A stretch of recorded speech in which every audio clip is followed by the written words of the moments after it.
Be Me, Senior Creative Director at a mid-size marketing agency in Chicago. Been there 8 years, started as a junior copywriter. Worked my way up the old-fashioned way, the kind of place where people actually liked coming to work, not in some fake corporate we're a family way. Just genuinely decent environment, around 40 people total. Good mix of ages and backgrounds. Agency had been around for 12 years. When this all started, solid reputation, loyal clients. Nothing flashy, but everything functional. We did good work, clients paid, people got their bonuses. At the end of the year, my job was mostly overseeing creative output, managing the bigger accounts, running pitches. I knew every major client personally, knew their business, their market, what kept them up at night, what made them sign off without requesting 15 rounds of revisions.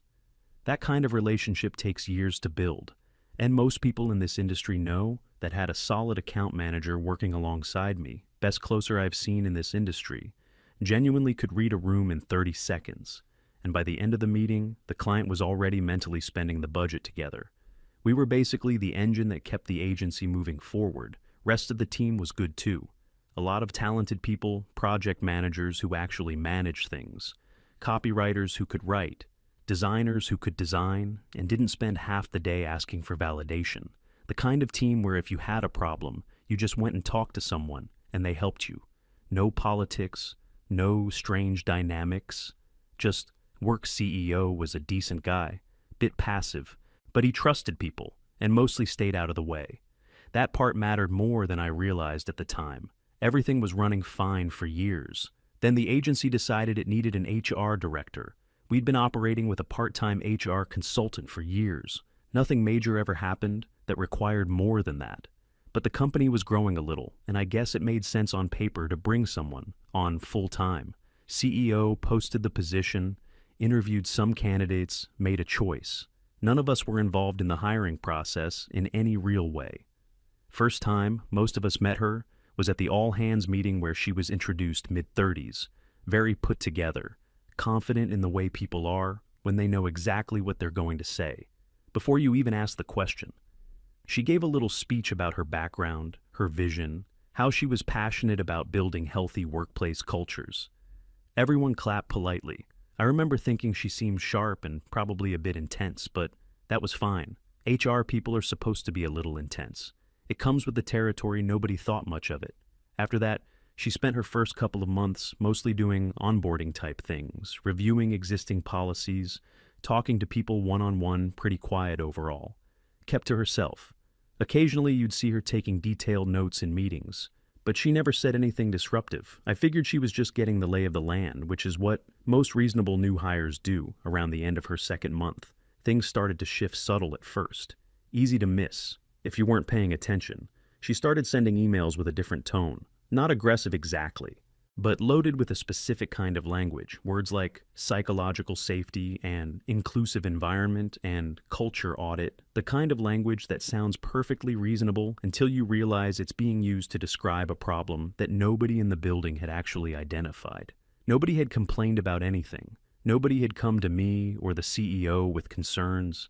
The last employee satisfaction survey we'd done had been genuinely positive, but apparently we had a problem and she had come to fix it. First, real move was the all-staff email announcing something called the Zero Testosterone Workplace Initiative. I read it twice because I thought I was misunderstanding the title. The email was about 3 paragraphs of corporate wellness. The actual content was vague, but there was an attachment with a link to a mandatory webinar, Friday at 5 in the afternoon, so already off to a great start. Everyone showed up, because it was mandatory, and also because nobody knew what this was. And the title was strange enough to make people curious. She presented a slideshow. The core argument, as far as I could follow it, was that the agency's culture contained patterns of testosterone-driven behavior that were creating harm. She had a list of examples. Competitive language, direct communication styles, urgency around deadlines, celebrating individual wins, using phrases like killing it or crushing the competition. All of this was presented as evidence of a toxic environment. One of the senior designers asked what specific incidents had led to this analysis.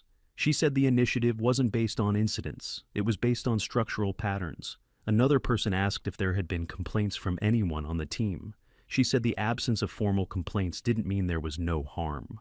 It meant people didn't feel safe enough to complain. So the evidence for the problem was the lack of evidence for the problem. I should have understood right then what kind of logic we were operating under, but I figured it was an introductory presentation, and the actual policies that followed would be grounded in something more concrete. First, real policy. Came the following week, she sent out an official memo stating that the word deadline was no longer acceptable in workplace communication. Effective immediately, the replacement term was intention window. Anyone using the word deadline in emails, meetings, or any internal communication would receive a written warning on first offense. I genuinely sat at my desk and reread this email 4 times, sent her a direct reply, asking if this was a finalized policy or a draft circulated for feedback. She replied within 10 minutes, saying that the reaction I was having was exactly the kind of resistance the initiative was designed to surface and address. That was the first time I felt something cold settle into the back of my mind. Not anger exactly, more like the feeling you get when you realize the situation you're in is fundamentally different from what you assumed it was. Deadline was now intention window. I started using the new term in client emails just to see what would happen in practice. One client replied to an email about their campaign schedule asking if I meant deadline. I said yes. He said, okay, just checking. Thought it was a typo. Nobody outside the building knew what an intention window was, and there was no universe in which they were going to start using the term. But internally, the word was banned. So every time a client used the word deadline in correspondence, we had to mentally translate before responding. Over the next week or so, she had things installed and posted around the office, posters on the walls, in the common areas, and near the kitchen. One said, "This is a testosterone-free zone," in large friendly letters. Another said, "Your urgency is not my emergency." A third was a graphic about emotional labor that was several paragraphs long and positioned near the coffee machine where nobody was going to read it. Carefully, the conference rooms all got new names.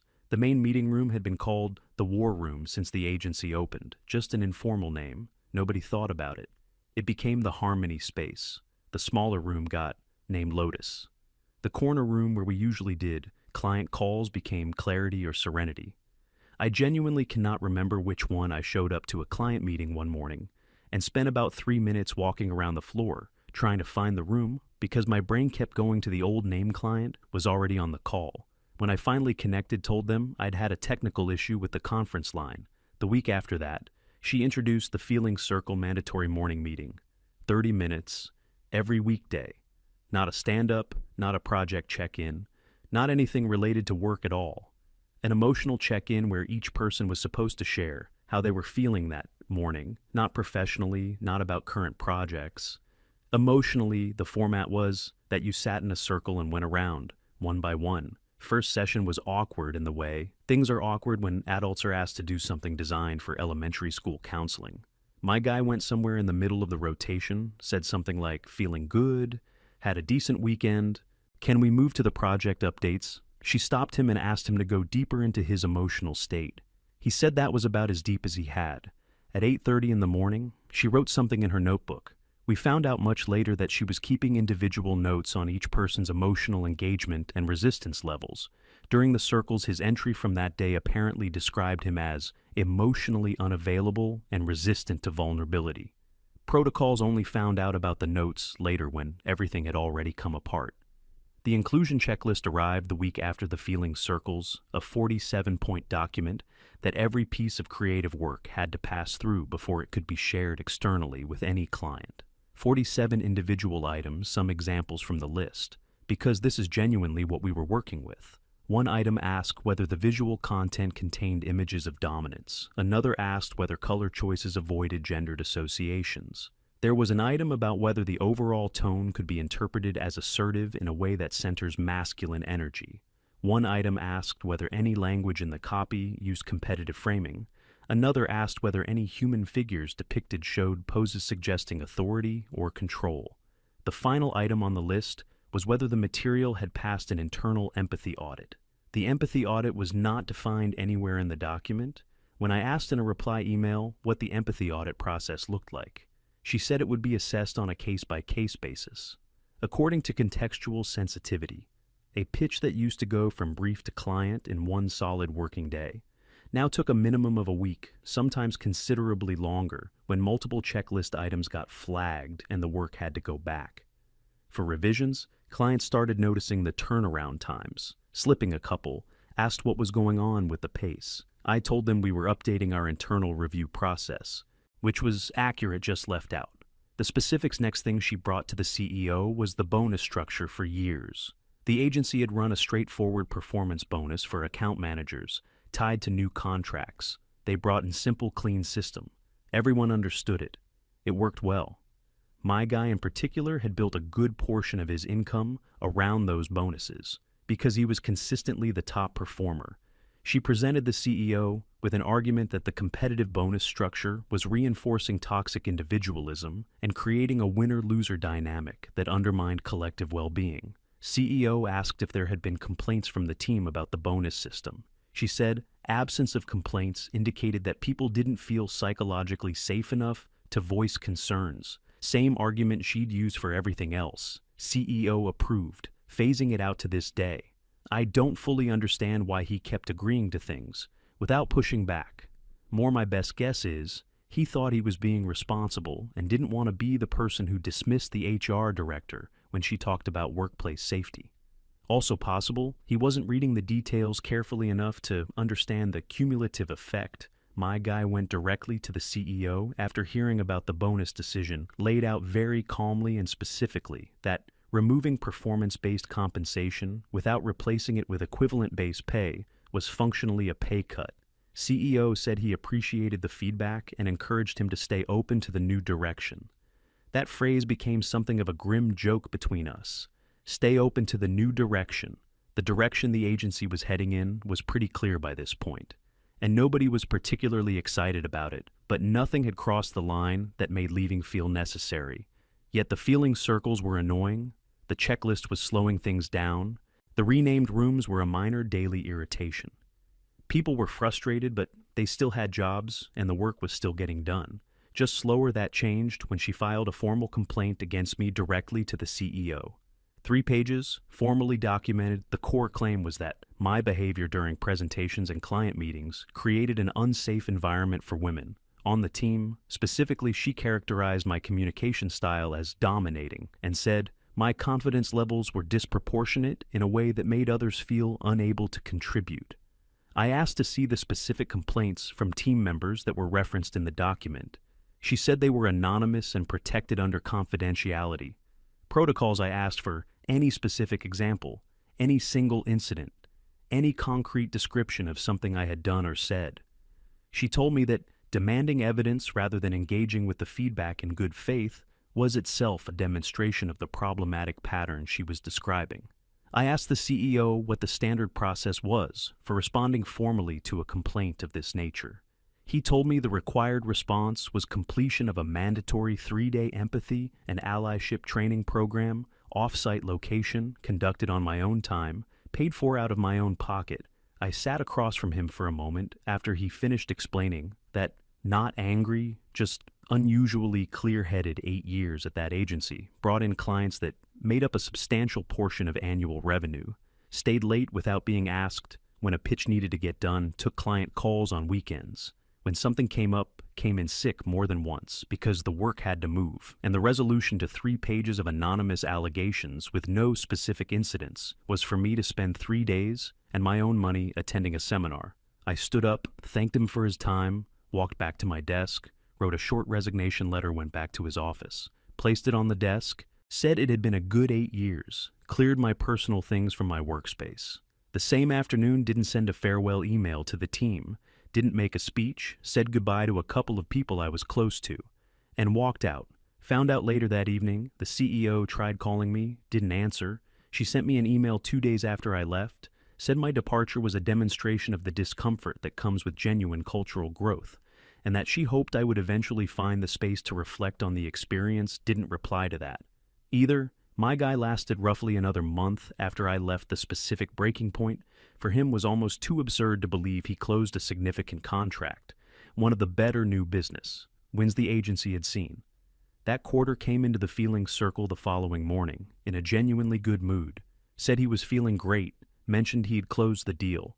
She stopped him mid-sentence and told the group that expressing joy in the context of winning something was a form of competitive aggression, said he should take some time to explore why success made him feel the need to signal dominance to his colleagues. He looked at her for several seconds without saying anything, stood up, walked out of the circle, and back to his desk. Had his resignation drafted and on the CEO's desk. Before noon, she called an all-team meeting that afternoon, told everyone the agency was going through a painful but necessary purification process. Said the resistance from certain individuals was confirmation that the cultural work was hitting its target, that the discomfort was a sign things were changing. Some people in the room applauded. Megan was one of them, enthusiastically. Megan was a junior account manager who'd been at the agency maybe a year and a half at that point. Smart, motivated, genuinely good at her job when the environment let her do it. She'd bought into the whole initiative from the beginning, the language, the framework, the feelings circles, the general worldview behind all of it, which I understood in a way. She was young, she wanted to belong, and the culture being promoted explicitly centered and validated her perspective. Plenty of people align with things for social reasons, especially early in their careers. She figured it out eventually, the hard way.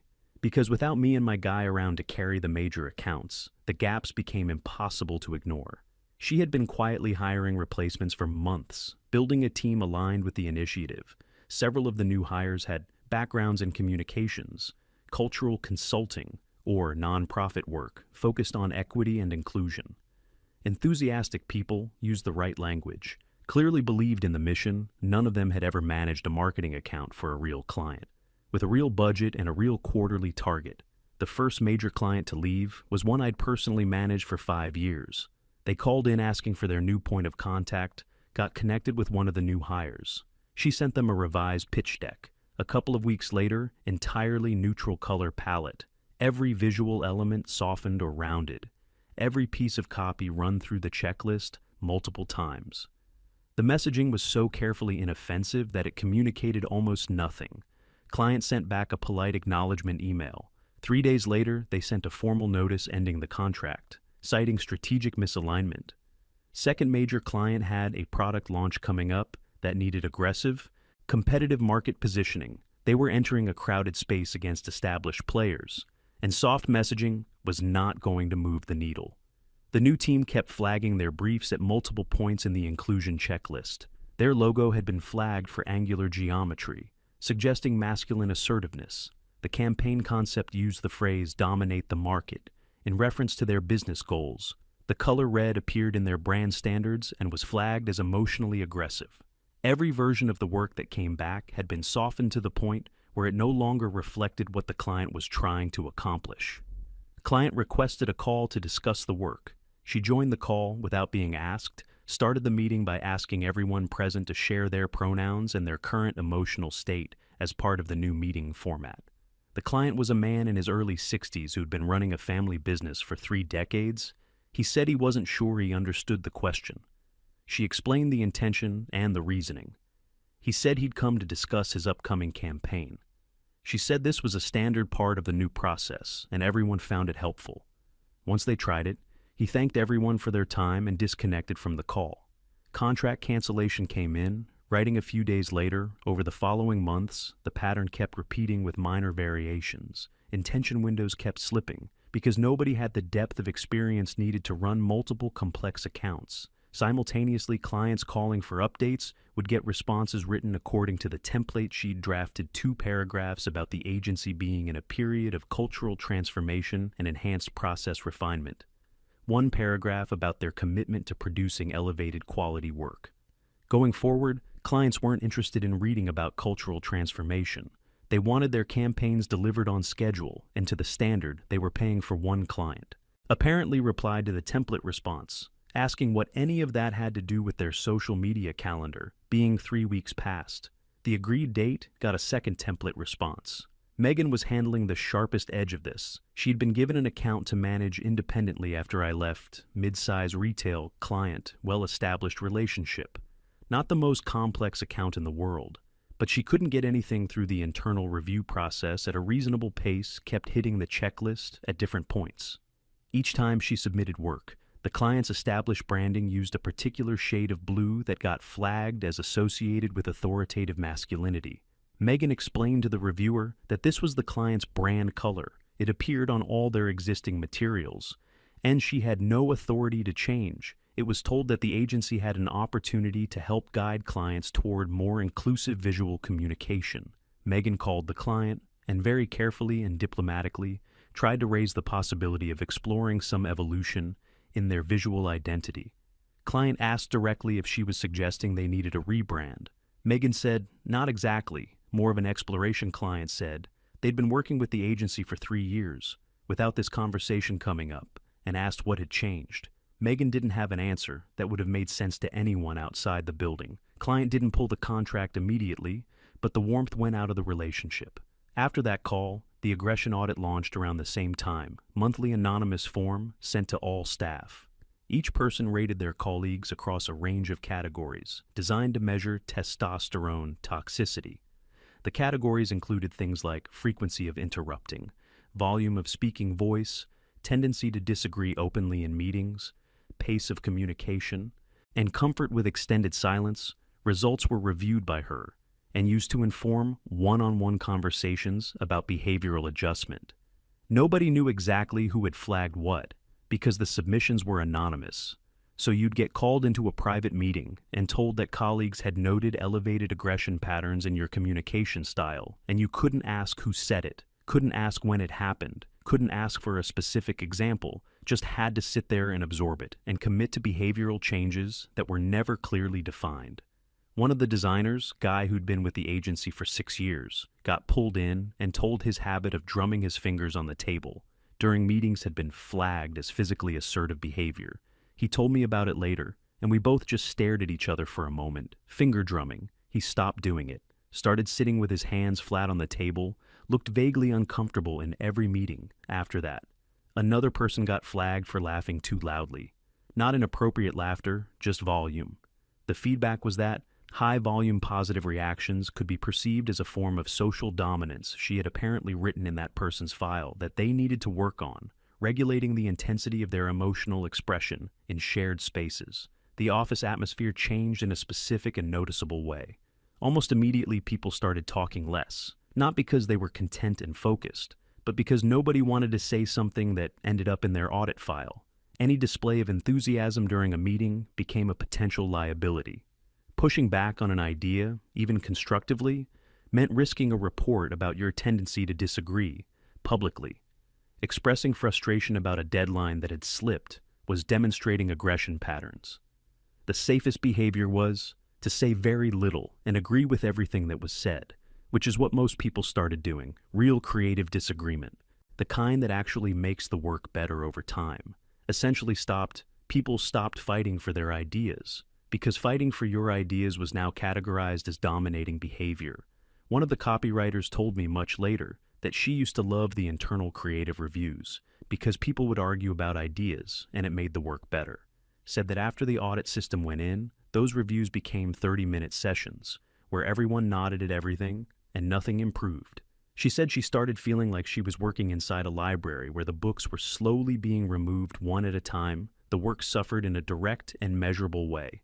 Not because the individuals were less capable, but because the environment had made honest feedback something to avoid rather than something to seek out. She continued to frame all of it in team meetings as evidence of genuine progress, talked about the culture, healing, the team coming into alignment, the fresh energy the new hires were bringing. The client roster and revenue figures were not consistent with this reading of events somewhere in the 4th or 5th month after I left. Megan started keeping a list. She told me this much later. She wasn't trying to build a case or prove anything. She was just trying to make sense of what she was watching happen around her client losses with dates and the reasons given or implied in the surrounding communication. When she spread it out on paper, the picture was about as clear as it could be. 7 clients gone in roughly 3 months. Every single departure had a direct connection to some aspect of the new policies. Checklist delays blocking work from reaching the client on time. Meeting format, changes alienating clients on calls, quality concerns from clients who noticed the work had changed. relationship breakdowns, after conversations about brand evolution that clients hadn't asked for. Megan had been there long enough to know what the baseline looked like. One client relationship had ended in the 2 years before the initiative launched, 7 and 3 months after it began. She brought the list to her, quietly, no confrontation, just the numbers presented as a concern. She wanted to raise what she got back was an explanation that the data was a reflection of toxic legacy structures those clients had grown comfortable with under the previous culture, that the agency was now attracting and retaining better clients, more aligned clients, clients who would appreciate the authentic approach, and that Megan's anxiety about the numbers suggested she might benefit from some internal decolonization work. To address her attachment to old metrics, Megan left that conversation and opened her resume file for the first time in 2 years. She told me later that sitting across from her and listening to that explanation, something just went quiet inside her. Not dramatic, no anger, just a clear and simple recognition. The quarterly report landed and the CEO read it carefully. This time revenue down 61% against the same quarter from the previous year. 3 major contracts formally terminated with written explanations, all citing quality and reliability concerns. One cancellation letter specifically referenced a decline in service quality following personnel changes at the agency. He called her into his office. She came with a folder. The folder apparently contained printouts of articles about masculine toxicity in creative industry environments, a piece from a wellness publication about healing organizational trauma, and a 2-page proposal for a new position called Chief Empathy Officer.